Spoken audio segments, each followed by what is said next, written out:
সেদিন ছিল শিবরাত্রি। শিবরাত্রির দিন সকালবেলা আমি মন্দিরে যাইনি। আমরা যখন বেরোলাম তখন একেবারে দুপুর দুপুর বলা যেতে পারে। আর এই সময় বেরোনোর প্রথম কারণ হচ্ছে যে বাবার মাথায় জল ঢালার জন্য ভক্তরা দূর দূরান্ত থেকে আসেন, তাদেরকে দেখার একটা উচ্ছ্বাস। আমাদের গ্রামে মোটামুটি সবাই জেনে গেছে যে আমি এসব বাইরে বেরোলেই হাতে ফোন নিয়ে কেরামতি করি। তো সেই জন্য যেই আমাকে দেখতে পাই সেই টাটা দিয়ে দেয়, মানে বুঝে যায় যে এটা ভিডিও বানাচ্ছে, এই ভিডিওটা আমি আমাকে দেখতে পাবো। সেই জন্য এই উচ্ছ্বাসটা যে আমার খারাপ লাগে তা কিন্তু না, আমিও দারুণ উপভোগ করি।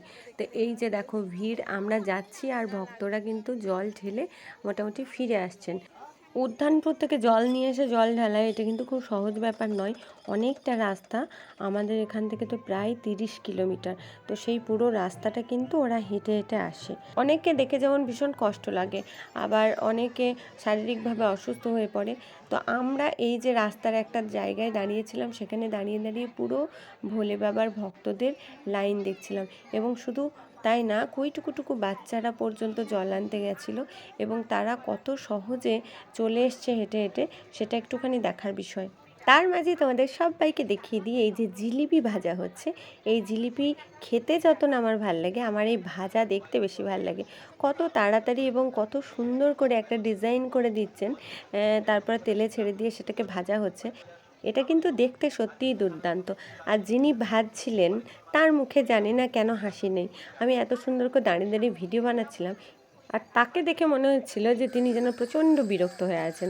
আমরা কিন্তু মাঝে মাঝে ভিড়ে ঢেকে যাচ্ছিলাম, এত ভিড় হচ্ছিল।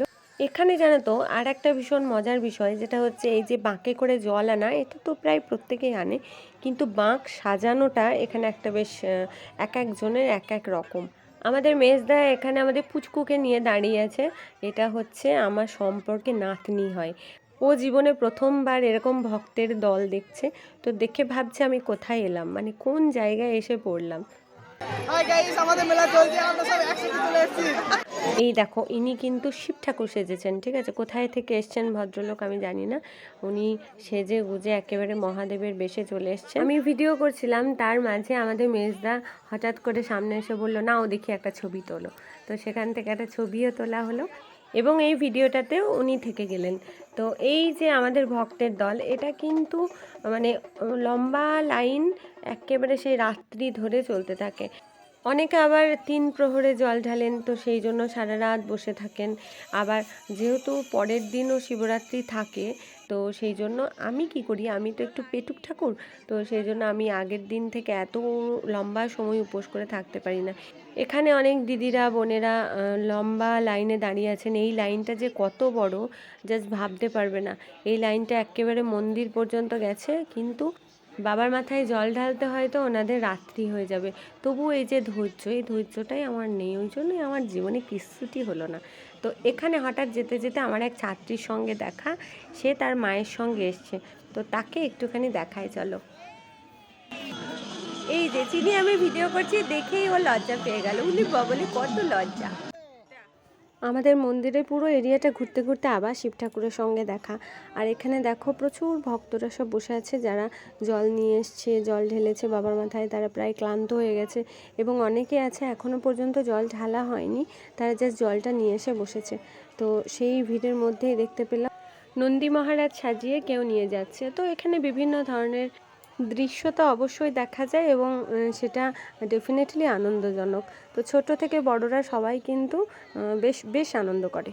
আমাদের বর্ষারানী এখানে জল আনতে গেছিলো, তো ওকেও এক ঝলক আমি ভিডিওতে নিয়ে নিলাম, ও বসে আছে। অন্যদিকে আমার পুচকিটা কি করছে জানো, পুচকিটা শুরু করেছে মেলাতে কী সব জিনিস বিক্রি হচ্ছে, সেই সমস্ত জিনিস, ওই যে রান্নাবাটি খেলবে সেই জিনিসটা ওর হঠাৎ চোখে পড়েছে, দিয়ে মা কিনে দাও না, এটা হচ্ছে 6 টাকার দোকান, তুমি যা কিনবে সব 6 টাকা। তো খেলনাবাটি ছোট্ট ছোট্ট বিক্রি হচ্ছে, আর ওর নজর সবসময় এই জিনিসগুলোর উপর। আমরা ভক্তবৃন্দের দল দেখলাম, পুরো গোটা মেলাটা ঘোরা হয়ে গেল, শুধু একবার নয়, প্রায় কয়েক পাক। তো মেয়ের পাল্লায় পড়ে এদিক থেকে ওদিক, ওদিক থেকে এদিক, প্রায় কয়েক পাক ঘুরে ফেললাম। ওর প্রয়োজনীয় কিছু টুকটাক জিনিস কিনে দিলাম, আমিও টুকটাক কিছু জিনিস কিনলাম। কিন্তু প্রথম দিন মেলাতে এসে খুব একটা জিনিস টিনিস কিনতে ইচ্ছে করে না, কারণ এই 10 দিনের মেলায় আমরা কিন্তু প্রত্যেক দিনই প্রায় ঘুরতে আসি, যেহেতু বাড়ির কাছে। সন্ধ্যা হয়ে গেলেই মনে হয় এক পাক ঘুরে আসি চলো। সাংসারিক টুকটাক জিনিসপত্র ছাড়া আমার মেলাতে কেনার সেইভাবে কিছু নেই, কারণ তোমরা সবাই জানো আমি সাজুগুজু করতে খুব একটা ভালোবাসি না। কিন্তু এই যে দোকানগুলো, এগুলো কিন্তু ভীষণ আকর্ষণীয়, তাই এই দোকানগুলোর কাছে এসে মনে হয় যে এইটা কিনি ওইটা কিনি, কিন্তু কিনে কিনে ঘর বোঝাই হয়ে গেছে। সেই জন্য আমি যতটা পারি অ্যাভয়েড করবার চেষ্টা করি। মেয়েকে যদি আমার এই ইচ্ছের কথা জানাই, সে আরও আমার ঘাড়ে চেপে বসবে। আমার যে দোকানগুলো ঘোরার ইচ্ছে ছিল সেই দোকানগুলো ঘুরে নিলাম, যেটা হচ্ছে এই যে তোমরা দেখতে পাচ্ছ যাবতীয় কাপ প্লেট, কোথায় সাংসারিক এটা সেটা নানান জিনিস টুকটাক, সেগুলো সারা বছরের জন্য আমি কিনে নিই। ছোট ছোট কাপ যেগুলো প্রয়োজন হয়, আর সারা বছর শেষ হতে হতে আবার যখন মেলা আসে তখন দেখি হয়তো একটা কিংবা দুটো কাপ মানে অবশিষ্ট আছে, বাকি সব ভেঙে ফেলেছি। তো সেই জন্য কাপটা একটু বেশি করে কেনা হয়। প্রথম দিন মেলাতে যে পরিমাণ ঘুরলাম তাতে আর মনে হয় না কালকে মেলা আসতে পারবো, কারণ ইতিমধ্যে পা ব্যথা শুরু হয়ে গেছে। অনেকটা রাত্রি হয়ে গেল, তো বাড়ি তো অবশ্যই ফিরতে হবে। মেলা শেষ হয়নি, আমাদের ঘোরা আজকের মতো শেষ হয়ে গেল।